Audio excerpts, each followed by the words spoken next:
talk it sound like blah blah blah blah blah blah blah blah blah. I'm just hearing blah blah blah blah blah blah. Every time blah. Γεια σας, είμαστε εδώ για ένα ακόμα επεισόδιο του Podcast for Weddings. Μαζί μας σήμερα, δεν είναι ο Βαγγέλης, είμαι μόνη μου, γιατί έχω εδώ μαζί μου τη Μαρία. Γεια σου Μαρία. Καλησπέρα. Ευχαριστώ πάρα πολύ που με καλέσατε. Εμείς ευχαριστούμε που μας έκανες την τιμή και είσαι η πρώτη καλεσμένη του podcast μας. Ελπίζω να είμαι και τυχερή. Ελπίζω καλό. Έτσι, να έχουμε και συνέχεια. Να έχω καλό πόδι αυτό. Μακάρι, μακάρι. Λοιπόν, για πες μας λίγα πράγματα για σένα. Λοιπόν, ονομάζομαι Μαρία Μητσάκου. Είμαι ιδιοκτήτρια της Dream Event, είμαι wedding planner. Έδρα έχουμε στην Εύβοια. Είμαι παντρεμένη, μαμά 2 παιδιών. Α, δύσκολο κομμάτι, Το πιο δύσκολο. Και επιχείρηση και οικογένεια. Ναι. Πώς τα συνδυάζουμε. Δύσκολα. Δύσκολα. Να πω ότι δεν σε καταλαβαίνω, μια τα ίδια και εδώ. Δύσκολα θα έλεγα. Αλλά εντάξει, νομίζω ότι όταν αγαπάς αυτό που κάνεις, βρίσκεις τον χρόνο και τα βολεύεις. Και τα βολεύεις. Πάρα πολύ ωραία, πάρα πολύ ωραία. Γενικώς σήμερα το θέμα μας, αυτό που είχαμε πει και την προηγούμενη φορά με τον Βαγγέλη, είναι το wedding planning. Είναι τα οικονομικά του γάμου και πώς να τα ρυθμίσουμε, οπότε τι καλύτερο από το να έχουμε μια wedding planner μαζί μας για να μας δώσει συμβουλές, να μας πει και τι είναι πια αυτό το wedding planning, που δεν το ξέρει ο κόσμος πολύ εδώ στην Ελλάδα. Να δούμε λιγάκι για το πώς ρυθμίζουμε τα οικονομικά μας και πολλά άλλα πράγματα που θα μας τα πεις εσύ. Ναι. Τέλεια. Λοιπόν, να ξεκινήσουμε με το τι είναι το wedding planning. Να ξεκινήσουμε. Για πες μου. Η αλήθεια είναι ότι δεν είναι τόσο διαδεδομένο στην Ελλάδα. Τώρα τα τελευταία χρόνια έχει αρχίσει και ακούγεται πάρα πολύ. Στην ουσία, ο wedding planner είναι ο άνθρωπός σου για το event σου. Είτε λέγεται γάμος, είτε λέγεται βάφτιση, είτε οτιδήποτε ένα άλλο εταιρικό event, οτιδήποτε. Και είναι αυτός που μπορεί να συντονίσει τα πάντα από την αρχή μέχρι το τέλος. Με λίγα λόγια, κάνουμε εμείς κάτι, είναι άνθρωπός μου. Γιατί εγώ δεν είχα planning τότε, 15 χρόνια πριν. Και εγώ όταν παντρεύτηκα, η αλήθεια είναι ότι ήθελα να τα κάνω όλα μόνη μου. Τώρα, αν με ρωτάς, αν ξαναπαντρευόμουν, αν θα τα έκανα μόνη μου, θα σου έλεγα όχι. Και όχι γιατί είναι το επάγγελμά μου και θα ήθελα να δώσω δουλειά και σε άλλους ανθρώπους να δουλέψουν, αλλά γιατί είναι πάρα πολύ στρεσογόνο όλο αυτό. Άμα είναι στρεσογόνο για σένα που το έχεις κιόλας με την οργάνωση, για φαντάσου και εμάς τι τραβάμε εδώ πέρα. Τι τράβηξα κι εγώ στο γάμο μου και τι τραβάνε και οι νέες νυφούλες. Γιατί εντάξει, η νύφη λίγο τα κάνει τα πιο πολλά. Άντε, τα ζευγάρια να πούμε. Άντε. Προσπαθούν και οι άντρες τώρα τελευταία να συμμετέχουν. Όντως. Μην τους βγάζουμε απ' έξω, γιατί κάνουν μεγάλη προσπάθεια και να στηρίζετε. Να στηρίζετε τις νυφούλες, να πάει καλά ο γάμος και να μην έχουν όλο αυτό το άγχος. Αλλά κι αν έχουν, εδώ είναι η Μαρία να μας βοηθήσει. Θα λύνουμε όλα. Έτσι. Οπότε δηλαδή εσύ έρχεται ένα ζευγάρι στο γραφείο σου, σε παίρνει τηλέφωνο ή σου στέλνει μήνυμα. Για πες μας στη συνέχεια τι κάνει μετά. Σου στέλνει και σου λέει: έχω ένα γάμο, τάδε του μήνα. Και θέλω τις υπηρεσίες σας. Πρέπει να δούμε λίγο να συντονίσουμε τι ακριβώς θέλουν. Όσον αφορά το planning, ζητάνε το full πακέτο, ζητάνε ένα μέρος. Το θέμα είναι γιατί, οι περισσότεροι αυτό που ρωτάνε είναι γιατί να επιλέξω ένα planner.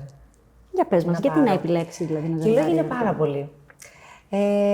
Για αρχή, θα έλεγα το πιο σημαντικό από όλα είναι ο χρόνος που μπορεί να σου γλιτώσει. Χρόνος, μεγάλο κομμάτι. Κανένας δεν έχει χρόνο, όλοι τρέχουμε. Και ξέρεις γιατί στις μέρες μας πλέον έχει αλλάξει λίγο αυτή η νοοτροπία ότι η γυναίκα κάθεται στο σπίτι, μόνο ο άντρας δουλεύει. Έχει αλλάξει πάρα πολύ όλο αυτό. Δουλεύουν πλέον και οι δύο και ειδικά δουλεύουν πάρα πολλές ώρες. Και ειδικά όταν η γυναίκα που στην ουσία ασχολείται με το περισσότερο κομμάτι του γάμου εργάζεται, είναι πάρα πολύ δύσκολο να το συντονίσει όλο αυτό. Όντως. Και θέλει. Καλά, μιλάω κι εγώ που είχα μεγάλη βοήθεια από τους γύρω μου, γιατί είμαστε μέσα στο χώρο και τρέξανε πάρα πολλοί άλλοι άνθρωποι για εμένα και είμαι ευγνώμων γι' αυτό, γιατί πραγματικά δεν ξέρω αν θα το οργάνωνα μόνη μου, αν θα έβγαινε γάμος τελικά. Αλλά. Μπορεί γάμος θα βγει. Το θέμα είναι να βγει το αποτέλεσμα. Ξέρεις κάτι, μπορείς να κάνεις και ένα πολύ λιτό γάμο και να το διοργανώσεις μόνος σου και να κάνεις τα πάρα πολύ βασικά. Εμείς τα έχουμε κάνει λίγο στο μυαλό μας όλα, ότι πρέπει να είναι λίγο πιο μεγαλοπρεπή και όλα αυτά. Γιατί μας αρέσουν και τα θέλουμε. Τα βλέπουμε στα social, τα το κάνουμε. Pinterest μας έχει καταστρέψει, θα έλεγα. Τα θέλουμε όλα, ρε παιδί μου. Οπότε, όταν θέλεις να φτιάξεις ένα γάμο έτσι μεγαλοπρεπή και λίγο πιο πολυτελή, είναι αναγκαίο πλέον νομίζω να έχεις κάποιον να μπορεί να στο συντονίσει. Ναι, γιατί μόνος σου δεν μπορείς να το κάνεις. Και το planning δηλαδή είναι κάτι το οποίο το κάνετε μαζί με την ύφη από την αρχή μέχρι το τέλος. Είναι κάτι το οποίο γίνεται προς το τέλος του γάμου, το τελευταίο διάστημα. Τι επιλογές έχει η νύφη? Οι επιλογές τα ζευγάρια που γενικώς. έχει είναι πολλές. Από την αρχή, σαφώς και μπορεί να ξεκινήσει από την αρχή, και όταν μιλάω από την αρχή, μέχρι ακόμα και τα χαρτιά της εκκλησίας να ετοιμάσουμε εμείς. Δηλαδή να μην κάνει ο άλλος τη διαδικασία, να τρέχει, να κλείνει ραντεβού. Όλα αυτά μπορούμε να τα συντονίσει ο planner. Μέχρι ακόμα και τη ημέρα στο planning. Που και εκείνη την ημέρα είναι πάρα πολύ απαιτητικό. Δηλαδή, έχει το timeline που πρέπει να βγει. Άγχος, πρέπει να συντονίσει πότε θα έρθουν και η γέρφα, πότε θα έρθει η κομμότρια. Οπότε νομίζω ότι σε όλα αυτά βοηθάει πάρα πολύ ένας planner. Οπότε ο χρόνος, γενικά η οργάνωση, είναι το νούμερο ένα που μπορεί να κερδίσει όταν πάρει ένα ζευγάρι έναν planner τέλος πάντων στο γάμο του. Τι άλλο μπορεί να κερδίσει? Σαν δεύτερο, θα έλεγα την εξοικονόμηση χρημάτων. Εξοικονόμηση χρημάτων. Δηλαδή, θα έρθουμε σε σένα να μας δώσεις χρήματα. Δεν είναι ακριβώς έτσι, αλλά θα σου το εξηγήσω. Για πες. Εννοείται ότι όταν κάνει κάποιο τη δουλειά του και πρέπει να πληρωθεί και έχει μια αμοιβή και ένα κόστος ο planner. Αλλά από εκεί και πέρα μπορεί να διαχειριστεί πολύ καλά το budget σου. Τι σημαίνει αυτό? Ξέρει τους κατάλληλους επαγγελματίες για το δικό σου το event. Σωστά. Επίσης, μπορεί να κλείσει και καλύτερες συμφωνίες, πιθανόν από ότι θα έκλεινε ένα ζευγάρι μόνο του. Ναι, γιατί εσύ έχεις άλλη επικοινωνία με τους επαγγελματίες, ξέρεις τις προσφορές, θα σου κάνουν εσένα μια τιμή, οπότε θα το πάρουν σαν σύνολο από εσένα. Και επίσης, επειδή με γνωρίζουν και έχω κάνει κάποιες συνεργασίες, πιθανόν, εντάξει, έχω πάει και σε κέντρα που δεν έχω ξαναβρεθεί, αλλά συνήθως συνεργαζόμαστε και προτείνω άτομα που γνωρίζω. Έχουμε και τη διευκόλυνση, επειδή με εμπιστεύονται οι άλλοι, να κάνουν και ίσως κάποιες καλύτερες διαπραγματεύσεις στον τρόπο αποπληρωμής. Δηλαδή, μια έκπτωση, ένα καλύτερο τρόπο πληρωμής για το ζευγάρι. Για τα ζευγάρια είναι πολύ σημαντικά αυτά. Βέβαια. Οπότε από το να έχει να δώσει ένα μεγάλο κόστος στην αρχή, μπορεί να το σπάσει σε μικρότερες δόσεις. Ναι. Πολύ σημαντικό και αυτό. Οπότε, χρόνος, οργάνωση, εξοικονόμηση χρημάτων. Ναι, μετά θα έλεγα ο καθένας το είδος του. Τι εννοώ? Ξέρουμε στυλ, τάσεις, όλα αυτά που επικρατούν και όλα αυτά που ζητάνε πλέον τα νέα ζευγάρια. Θέλουν κάτι διαφορετικό, θέλουν κάτι μοναδικό, θέλουν να βγει το καλύτερο αποτέλεσμα για το δικό τους το event. Άρα αυτό σημαίνει ότι με το να γνωρίζουμε το τι επικρατεί, το στυλ και τις τάσεις, μπορούμε να τους δώσουμε ιδέες που μπορεί και να μην τις είχαν καν σκεφτεί. Και νέες προτάσεις.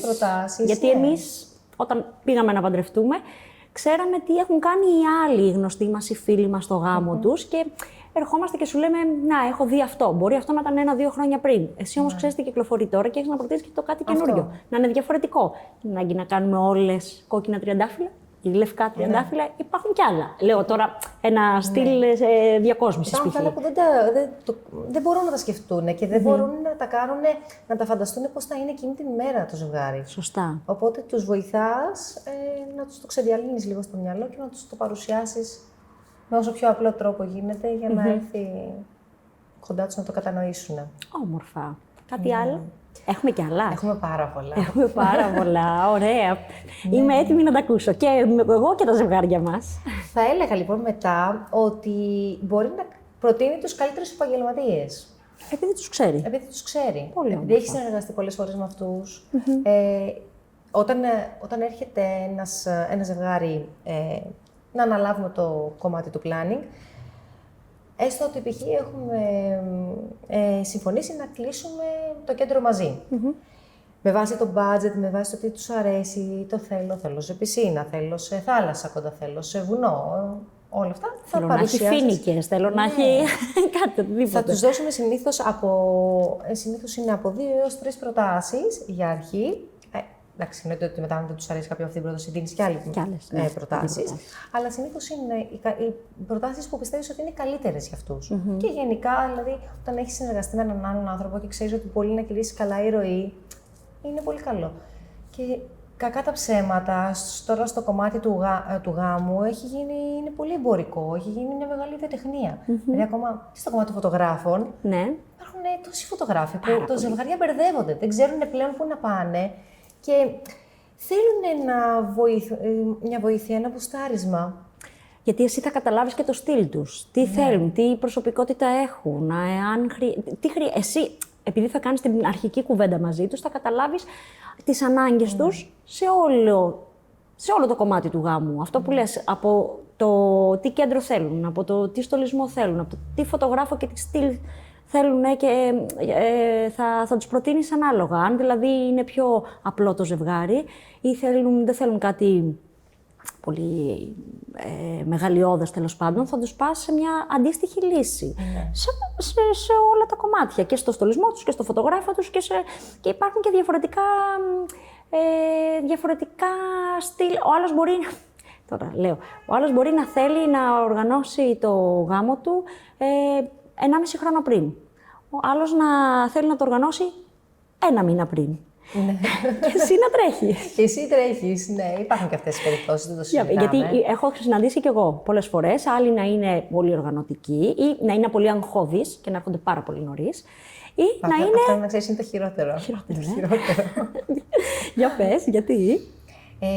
Νομίζω ότι μπαίνουν σε μια διαδικασία και στρεσάρονται χωρίς λόγο. Ναι. Πρέπει να εγώ αυτό που λέω σε όλο το ζευγάρι είναι ότι πρέπει να χαλαρώσουν, πρέπει να ευχαριστηθούν εκείνη την ημέρα και όλη τη διαδικασία του γάμου, γιατί μία φορά παντρευόμαστε. Θεωρητικά, ναι. Θεωρητικά, τουλάχιστον με τον ίδιο άνθρωπο, παντρευόμαστε μία φορά. Οπότε καλό είναι να το απολαύσεις. Ναι. Δεν υπάρχει λόγος να στρεσάρεσαι, δεν υπάρχει λόγος τώρα να κάθεσαι να σκέφτεσαι και τι να πει ο ένας, τι θα πει ο άλλος, τι να κάνω για να ευχαριστήσω. Το λέω και εγώ πολύ συχνά αυτό. Κάνεις και λίγο ψυχοθεραπεία στο ζευγάρι, Ναι, πρέπει να λεγόμαστε πλάνο ψυχολόγοι. Όλοι οι επαγγελματίες του γάμου, γιατί είναι τόσο το άγχος και τόσο να είναι όλα τέλεια, που νομίζω οπουδήποτε και να πάνε, να έρθουν σε σένα, να έρθουν σε μένα, να πάνε να πάρουν το προσκλητήριο. Πάνε με άγχος τα ζευγάρια. Αυτό θα ήταν και ένα κομμάτι που θα σου έλεγα σαν ένα άλλο θετικό το να έχεις ένα πλάνερ, το κομμάτι της αφοσίωσης που αναζητάει το ζευγάρι. Δηλαδή? Θέλουν να έχουν ένα άτομο που θα μπορούν να το εμπιστευτούν, που θα μπορούν εκείνη την ημέρα να το πούνε: ξέρεις κάτι, Μαρία μου, ότι έχει αυτό, τι θα κάνουμε γι' αυτό, να το λύσουμε. Ψάχνουν και επειδή. Εντάξει, σε μια ελληνική οικογένεια, τα ξέρουμε όλοι, ότι θα ανακατευτεί και η μαμά, θα ανακατευτεί και η βεθερά, θα ανακατευτεί και ο ένας. Και εκεί τώρα μπαίνει το ζευγάρι σε έναν τρόπο σε μια νοοτροπία που λίγο περίεργη και δύσκολη και σκέφτεται τι πρέπει να κάνω, τι είναι το σωστό, τι είναι το λάθος. Οπότε έρχεται απευθείας σε εμάς εκείνη την ώρα και μας λέει τι πιστεύεις, ποια είναι η δικιά μας γνώμη. Και νομίζω ότι του δίνεις τη λύση. Ναι. Και γενικώς είσαι το στήριγμα εκείνη την ημέρα. Που συνήθως, αν δεν έχουν έναν πλάνερ, θα είναι κάποιο άτομο φιλικό από το οικογενειακό περιβάλλον και εκεί μπορεί να μην ξέρει να το διαχειριστεί και εκείνος και να υπάρξει παραπάνω άγχος και προστριβή και δεν υπάρχει λόγος τέλος πάντων. Έχουμε την πλάνερ. Όλα πάνω της. Εδώ, στη Μαρία. Και τώρα με περάσει ένα άλλο θετικό. Για πες. Πώς πάνε όλα, έχει μια ροή όλο αυτό. Είδες. Στα απρόοπτα ενός event. Πάντα υπάρχουν. Πάντα υπάρχουν. Δεν υπάρχει γάμος χωρίς απρόοπτα. Έτσι. Πραγματικά. Μικρά, μεγάλα θα υπάρξει πάντως. Και ξέρεις τι γίνεται τώρα, όταν έχεις έναν άνθρωπο που έχει πληρωθεί για να κάνει αυτή τη δουλειά, έχει πάντα το plan B και μπορεί να το λύσει. Και ξέρεις πια, έχουμε εκεί ας το πούμε ένα θέμα, διχαζόμαστε κι εμείς λίγο, γιατί όταν συμβαίνουν κάποια πράγματα πολύ σοβαρά, πρέπει να τα διαχειριστείς χωρίς να ενοχλήσεις το ζευγάρι. Ναι, εκείνη τη στιγμή δεν πρέπει να το πεις. Πρέπει να πάρεις κάποιες αποφάσεις πολλές φορές από μόνος σου και μετά να ενημερώσεις το ζευγάρι. Ναι. Αλλά είναι αυτό ότι ξέρεις έχεις το κεφάλι σου ήσυχο όμως. Ναι. Δηλαδή η νύφη έχει την ησυχία και την ηρεμία ότι έχει αναλάβει ένας επαγγελματίας το κομμάτι αυτό και ό,τι και να γίνει θα το λύσει εκείνος. Δεν θα ανακατευτώ εγώ, γιατί εγώ απολαμβάνω την ημέρα μου. Για να σου δώσω να καταλάβεις, να σου πω ένα παράδειγμα, κάτι που μου έχει τύχει. Έτυχε σε ένα γάμο από τους πιο ωραίους, θα έλεγα εγώ, γιατί τον έζησα πολύ αυτό το γάμο. Αλλάξαμε όλο το timeline μέχρι και την ώρα του γάμου. Timeline όμως, να εξηγήσουμε στον κόσμο, είναι το χρονοδιάγραμμα. Ναι. Δηλαδή, εσύ θα φτιάξεις και το χρονοδιάγραμμα. Το πώς θα κυλήσει η ημέρα. Δηλαδή, τι εννοείς αλλάξατε όλο το χρονοδιάγραμμα? Ναι, ήταν μια βροχερή μέρα. Μιλάμε για το γάμο που έχουμε συνεργαστεί και ξέρω πολύ καλά τι έγινε. Σε αυτό το γάμο. Ήταν λοιπόν μια βροχερή μέρα. Και επειδή ήταν σε μια τοποθεσία που δεν γινόταν να γίνει αν βρέχει, ήταν ανοιχτό. Έπρεπε να το συντονίσουμε σωστά, ώστε να πάνε όλα όπως πρέπει και πραγματικά πήγαν όλα όπως πρέπει. Πήγαν όλα όπως πρέπει. Και ο καιρός μας έκανε το χατήρι, Ναι, μας αλλά έκανε το πήγανε χατήρι. και όλα πολύ καλά. Ναι. Αλλά αυτό φαντάζομαι ότι το να μεταφέρεις ένα γάμο ολόκληρο μία ώρα μετά και όλα, ειδικά επειδή ήταν σε ένα venue που έχει πολλές απαιτήσεις σε θέμα timeline, πρέπει να είναι συγκεκριμένος, ήταν πάρα πολύ δύσκολο όλο αυτό. Και φαντάσου να μην ήσουν εσύ εκεί. Και να έπρεπε το ζευγάρι, που δεν ήταν και Έλληνες, να πούμε, ήταν από εξωτερικό, και έπρεπε να το διαχειριστούν εκείνοι την ημέρα. Την ημέρα του γάμου τους, που δεν είναι η θέση τους εκείνη τη στιγμή να διαχειριστούν όλα αυτά, να παίρνουν αποφάσεις ή να τρέχουν για το τι θα γίνει αν βρέξει. Φαντάζεσαι τώρα για να φέρουμε μία ώρα μετά το γάμο όλο, πόσα τηλέφωνα πέσανε. Ναι. Το ζευγάρι Να μπορούν όλοι. Δεν θα μπορούσε να το κάνει αυτό το ζευγάρι. Δεν θα μπορούσε να ενημερώσει. Θα το έκανε την ώρα εκείνη, που εκείνη την ώρα ψηλό έριχνε και θα ήταν όλα λίγο αλλιώτικα. Πάλι ο γάμος τέλειος θα γινότανε, αλλά δεν θα ήταν όλο αυτό όπως το είχαμε στήσει. Και... Εντάξει. Οπότε, πολύ σημαντικός ο ρόλος. Νομίζω πως το κατάλαβαν, το κατάλαβαν όλοι το πόσο σημαντική είσαι. Να περάσουμε, όχι μόνο εσύ, όλοι οι πλάνερ. Να περάσουμε όμως σε ένα κομμάτι τώρα, ωραία. Πολύ καλά μας τα πες, τέλεια, σε θέλουμε, σε χρειαζόμαστε. Το θέμα είναι όμως πόσο μπορεί να κοστίσει ένας πλάνερ. Ναι. Δεν μπορώ να σου δώσω μια συγκεκριμένη απάντηση, θα σου εξηγήσω γιατί. Όταν μιλάμε για ένα planning ενός event, μπορεί αυτό να ξεκινήσει το planning είτε από την αρχή, πριν ακόμα δηλαδή το ζευγάρι, αν μιλήσουμε για γάμο, έχει ξεκινήσει να βρει εκκλησία, κέντρο, οπότε μπορεί να τα βρεις το εσύ πιάνεις αυτά. όλα από το μηδέν, μέχρι και το planning εκείνης της ημέρας. Οπότε το κοστολόγιο αλλάζει. Ναι, είναι πολύ διαφορετικό ένα χρόνο να ψάχνεις εσύ και να κάνεις έρευνα για να τα έχεις έτοιμα για το ζευγάρι, το να κάνεις της τελευταίας στιγμής τις απαραίτητες, πώς να σου το πω, ό,τι χρειάζεται τις τελευταίες 2 μέρες που μπορεί να χρειαστεί το ζευγάρι για να προχωρήσει το γάμο. Επίσης, το κόστος εξαρτάται, το πόσο μπορεί να κοστίσει ένας planner, ανάλογα και από την τοποθεσία. Αν μιλάμε για ένα destination προορισμό, ένα event destination, εκεί το αλλάζει το κόστος, γιατί θα πρέπει να υπάρχουν οι μεταφορές που θα πρέπει να πάμε και θα πάμε να πάμε πιθανόν όχι μία φορά εμείς μόνο, θα πούμε παραπάνω. Να δουλέψουμε μέρες, ακόμα και μήνες, για να λειτουργήσει και να δουλέψει όλο αυτό και να πάει σωστά. Το οποίο destination έχει να κάνει, είναι όταν κάνεις ένα γάμο σε έναν χώρο. Σε χώρα διαφορετική. Όχι μόνο σε χώρα διαφορετική, σε μια περιοχή διαφορετική από αυτή που μένεις, τέλος πάντων. Το destination σαφώς είναι για τους ανθρώπους που είναι από εξωτερικό και έρχονται στην Ελλάδα και κάνουν το γάμο τους, αλλά το destination είναι επίσης και να πάω εγώ από τον τόπο μου σε ένα νησί, στην Κρήτη, στη Σαντορίνη, στην Μύκονο, να κάνω το γάμο μου. Και έχει άλλες απαιτήσεις, έχει άλλα κοστολόγια. Και έχει να κάνει με αυτό που λες, ότι μπορεί να χρειαστεί να πας, δεν θα πας μόνο τη μία φορά την ημέρα του γάμου ή μια μέρα πριν, θα πας και άλλες φορές για να κανονίσεις άλλα πράγματα. Οπότε εκεί αλλάζει και το κόστος. Και αλλάζει και το κόστος. Καταλαβαίνω ότι είναι πολύ δύσκολο να βγάλεις ένα κόστος, δεν υπάρχει. Είναι αυτό που λέμε κουστούμι. Θα το φτιάξεις σύμφωνα με τον πελάτη και σύμφωνα με αυτά που θέλει. Με αυτά που ζητάει. Τώρα που συζητάμε έτσι για τα οικονομικά, εγώ ήθελα να ρωτήσω. Ωραία. Με εσένα θα το συζητήσουν. Το θέμα είναι, έρχεται ένα ζευγάρι σε σένα και σου λέει ότι θέλω να κάνω αυτό. Ένα παράδειγμα, δεν ξέρω, το οτιδήποτε. Θέλω να αναλάβεις αυτό το κομμάτι. Εσύ, πώς θα ξεκινήσεις να ρωτάς το ζευγάρι με το τι budget έχουμε. Είναι το πιο σημαντικό. Το budget αυτό συζητάγαμε, συγγνώμη σε διακόπτω, αυτό συζητάγαμε στο προηγούμενο επεισόδιο με τον Βαγγέλη. Ότι αν δεν ξέρεις το τι budget έχεις, δεν μπορείς να κανονίσεις τίποτα και να οργανώσεις τίποτα. Σωστά το λέγαμε. Πολύ σωστά αυτό που λες και έχω καταλάβει ότι τα περισσότερα ελληνικά ζευγάρια, γιατί όταν μιλάμε για ξένους, ξέρουν από την αρχή τι budget διαθέτουν, δεν υπάρχει. Άλλη νοοτροπία. Άλλη νοοτροπία, τελείως διαφορετική. Τα ελληνικά ζευγάρια όχι μόνο δεν ξέρουν τι budget διαθέτουν, αλλά και αν ξέρουν, φοβούνται να το πούνε. Φοβούνται πάρα πολύ. Δεν ξέρω γιατί.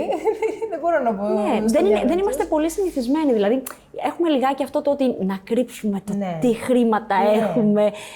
Εντάξει, νομίζω είναι μια νοοτροπία που έρχεται από παλιά, αλλά σιγά σιγά με τον καιρό και με τα χρόνια που περνάνε και με το.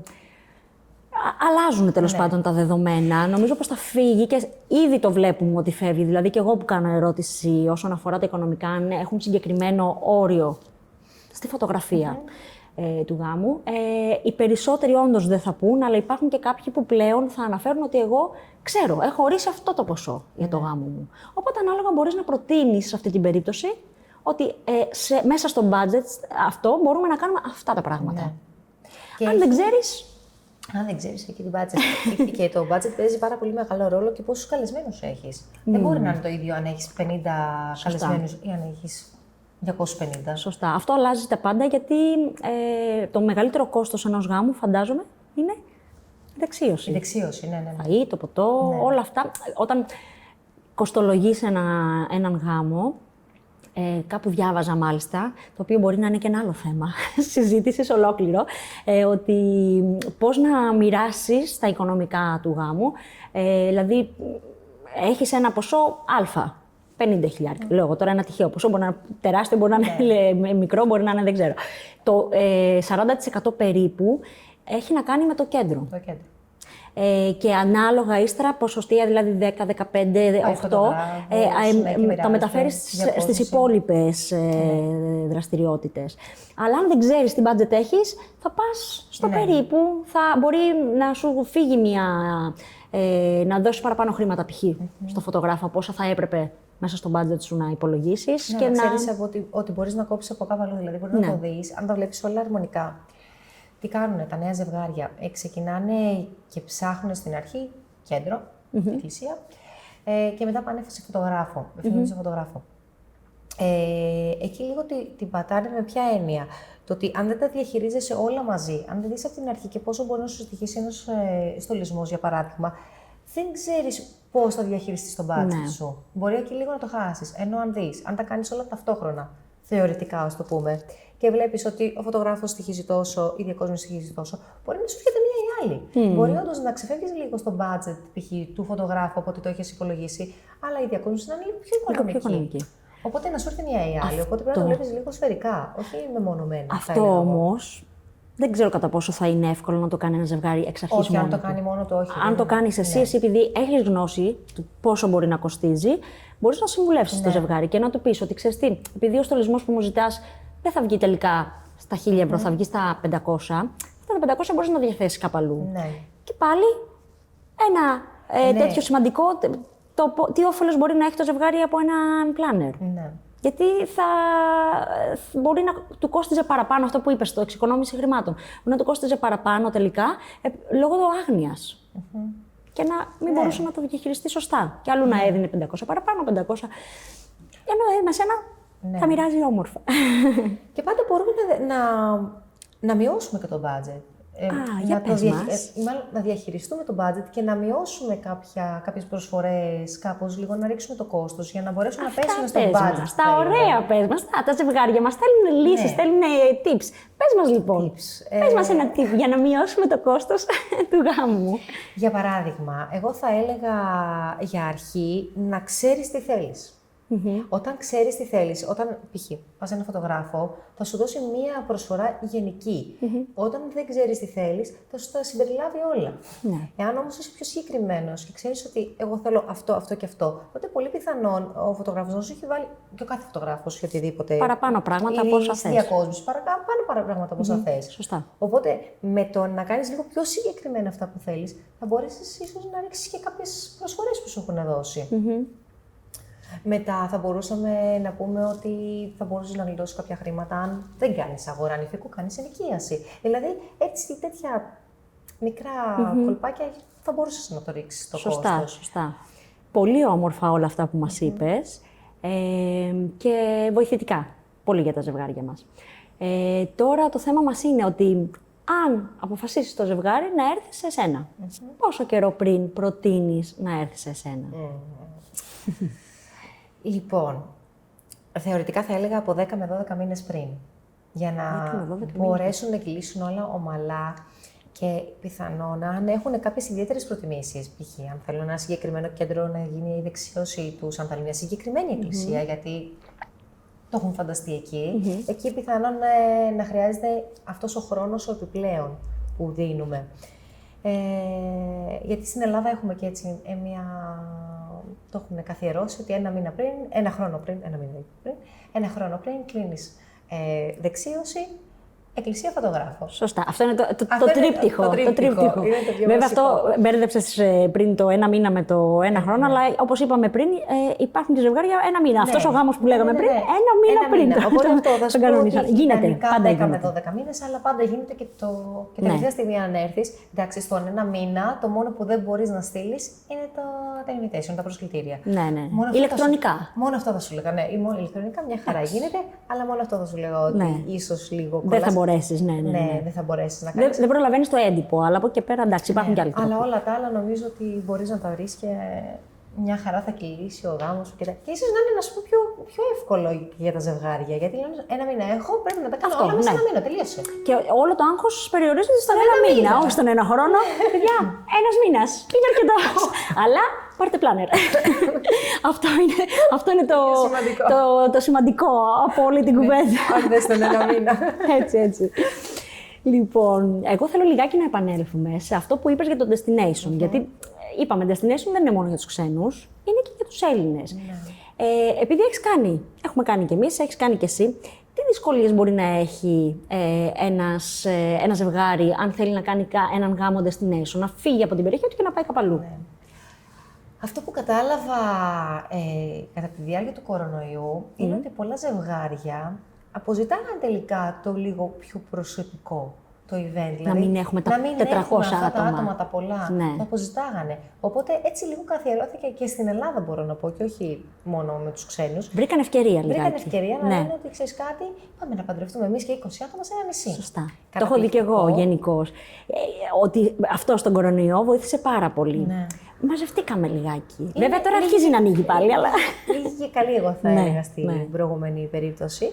Εννοείται ότι πάντα θες να έχεις ανθρώπους όταν κάνεις ένα τέτοιο εγχείρημα, ένα τέτοιο βήμα στη ζωή σου.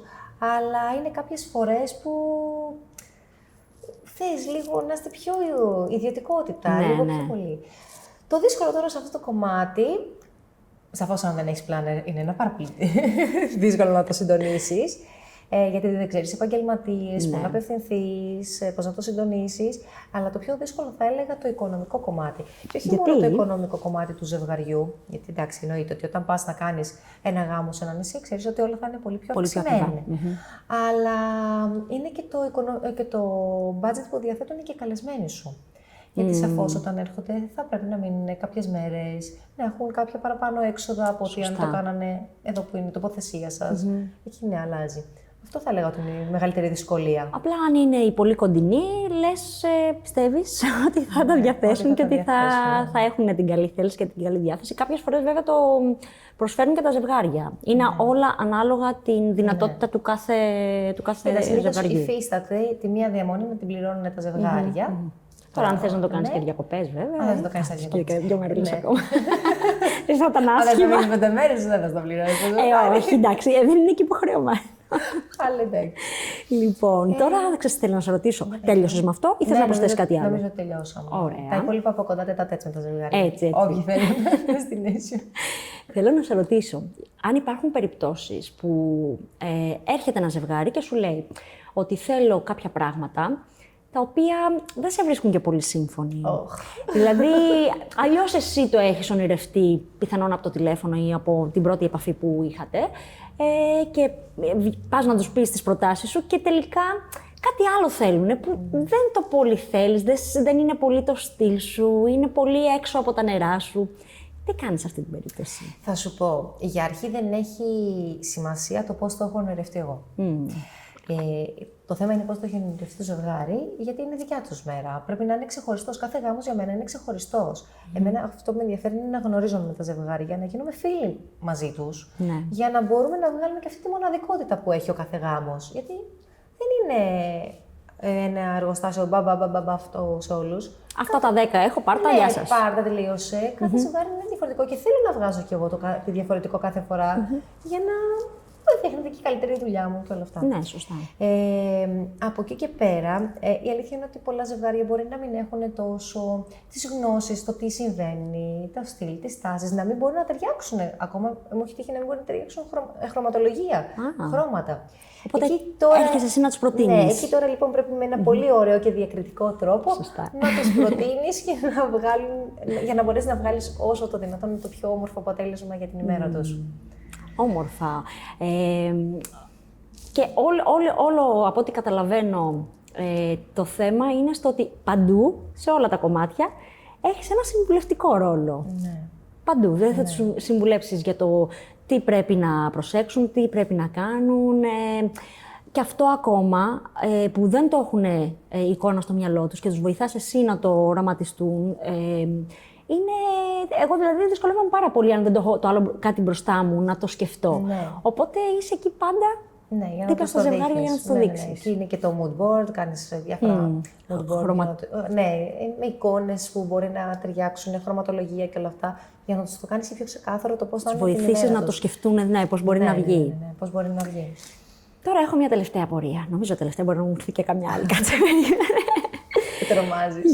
Γενικώς τώρα, αφού μου λες ότι είσαι εκεί δίπλα πάντα για τα ζευγάρια, είσαι εκεί δίπλα για να τους συμβουλεύσεις για το κάθε τι. Φαντάζομαι ότι ένα ζευγάρι θα χρειάζεται να επικοινωνεί πάρα πολλές φορές μαζί σου.